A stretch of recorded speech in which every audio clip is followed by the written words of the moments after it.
The Nigerian Union of Journalist (NUJ) is unhappy over the death of Precious Owolabi, a Channels TV reporter who was shot dead during a clash between the police and members of the Shiite group on Monday. Speaking in a telephone conversation with Plus TV Africa earlier, the national president of the body, Chris Isiguze, condemned the killing of the co-member and advocated insurance cover for journalists. What happened yesterday, the death of Precious Owolabi, is regrettable.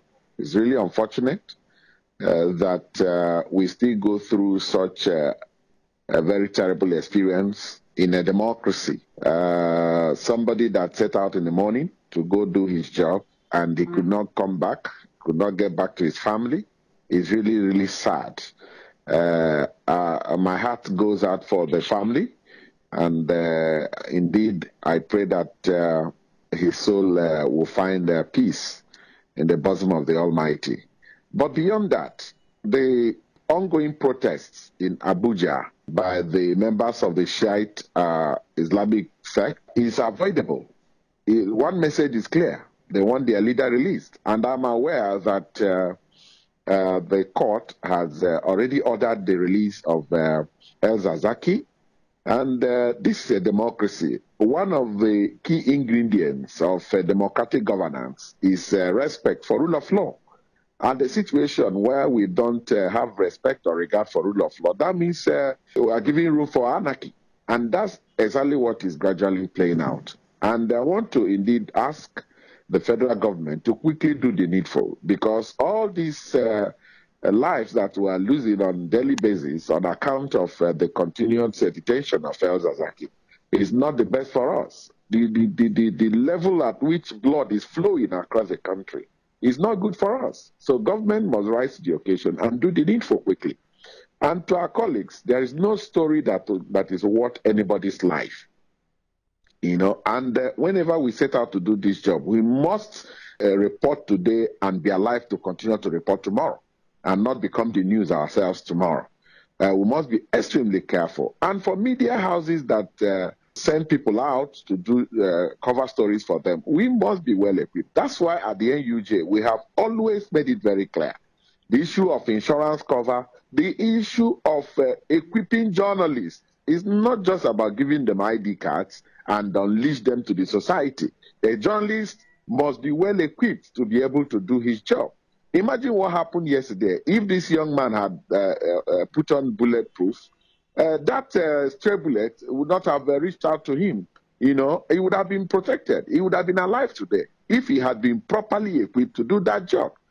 So media houses must also do their own part of the job, and the journalists must be careful and not to get on the hand's way just because you want to get a particular story. And government must end these protests. This is the time to do that. We don't need to have and lose more lives on account of this avoidable disagreement between the Shiite members and, of course, the police.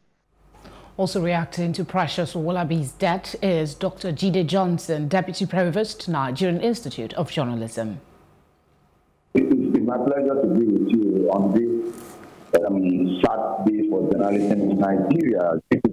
One death too many, and I think that these are avoidable deaths, and it calls for a course of reflection in terms of the way we do our job, the way we go about our profession. There are deeper issues. One is the safety and security of journalists. Two is the safety and security of an average Nigerian. Three is how the police are trained and equipped to deal with protests. You will recall that during a rally in Lagos, some journalists were shot. There were no consequences for that. And this one, another journalist lost his life for covering a protest. A journalist was shot covering a political rally.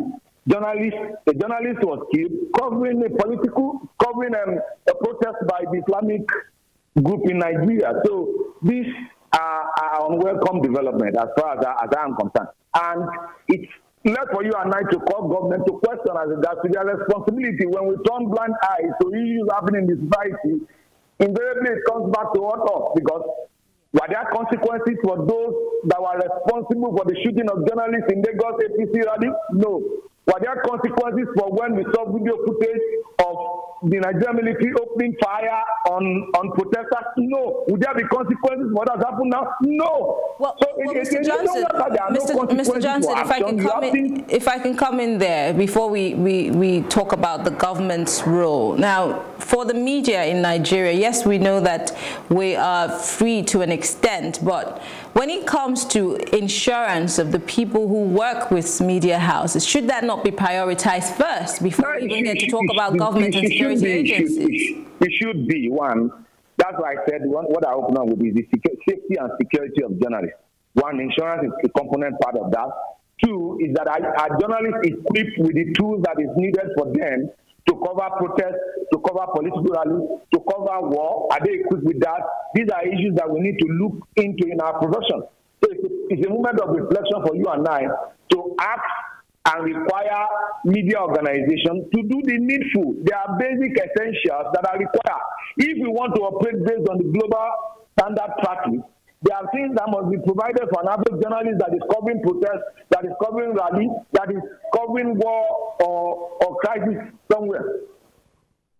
Talk about so this. I quite agree with you that there must be a comprehensive insurance policy.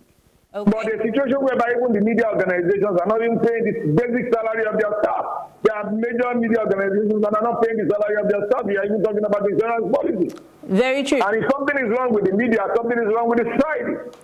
Okay, let's talk about the issue of the Shiites and the federal government. We know, following this story, that there have been several calls that the leader of the IMN be released. And recently, he has also spoken about his health issue, for which he was begging that he be allowed to go for treatment. But then we have had it deteriorate to this extent. What do we necessarily do to get government's attention? Because this is getting out of hand. I think that the basic thing is that we should allow the law to take its course. Government is the people.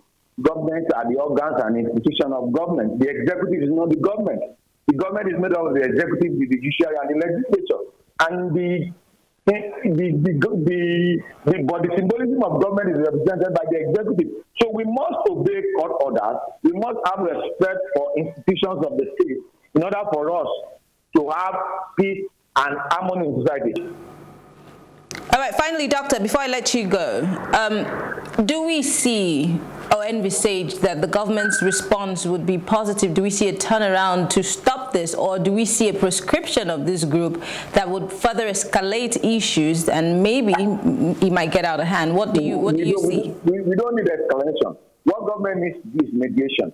What government needs to do is to talk to the group. What government needs to do is to obey the court order that have been granted, and if someone to flout the law, there should be quick prosecution, and then once we have that, once there is fairness in the society, there will be law and order. That's my view. From the body language of the government of the day as we speak right now, do you see that as a position that government might necessarily take? I don't know what body language is, and a lot of that has been used severally, that the security agents are watching the body language, the minister are watching the body language. I'm not an expert in body language, but what I know is that for you to have peace in the society, there must be negotiation, there must be reconciliation, and we must have respect for law. If you have respect for law, there will be order. If you don't have respect for the law, there will be disorder.